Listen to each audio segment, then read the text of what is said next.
In 72 countries throughout the world, all of the industrialized countries, no exceptions, boys are behind girls in school.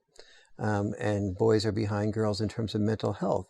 So, for example, when boys and girls, before masculinity surfaces, boys and girls commit suicide at exactly the same rate. Between the ages of 20 and 26, it is 6 times as great for boys, suicide is, versus girls.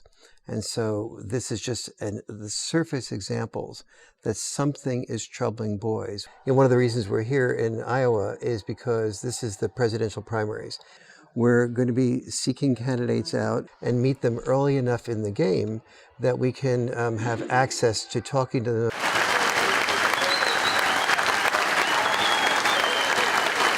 The reality is we know that children that have active and engaged fathers across a variety of indicators turn out better in different social indicators, and that's not a criticism of many single parent households, and many single moms are doing the best they can, but obviously it would be better for those children, better for society to have those fathers engaged. I'm trying to create a White House Council on boys and men because Obama created a White House Council on women and girls and forgot the other half of the family.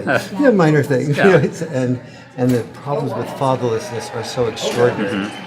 A majority of children who are going to be raised in families where at one point in time they're not going to be a father in the home. The previous candidate mentioned that Hillary Clinton as trying to divide genders on gender basis.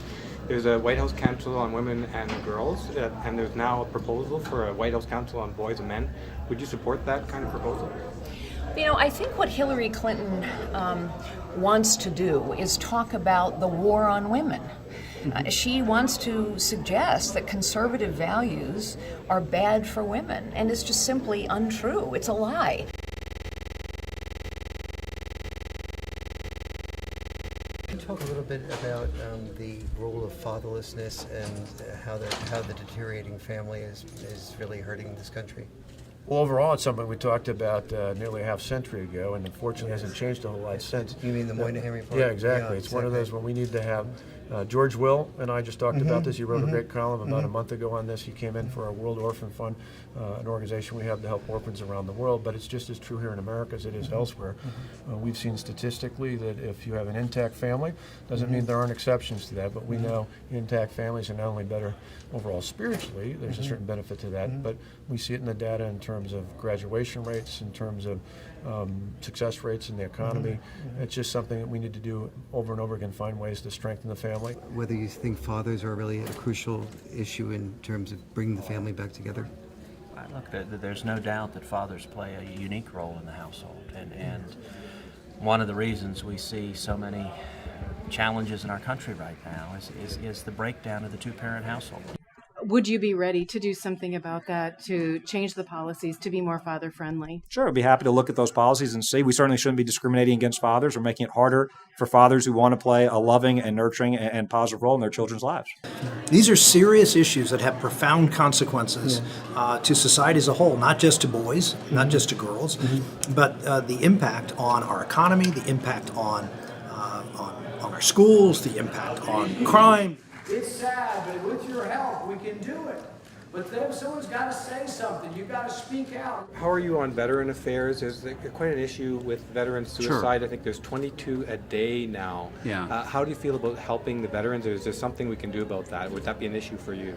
It would be a huge issue because there's nobody in all of America that deserves the first fruits of our treasury more than veterans. They're the ones who kept their promises to us, and these were promises that involved the potential loss of their life and limb. This country has a moral obligation. It's not just a legal obligation, which we have. We have a moral obligation to fulfill the promises that we made to them.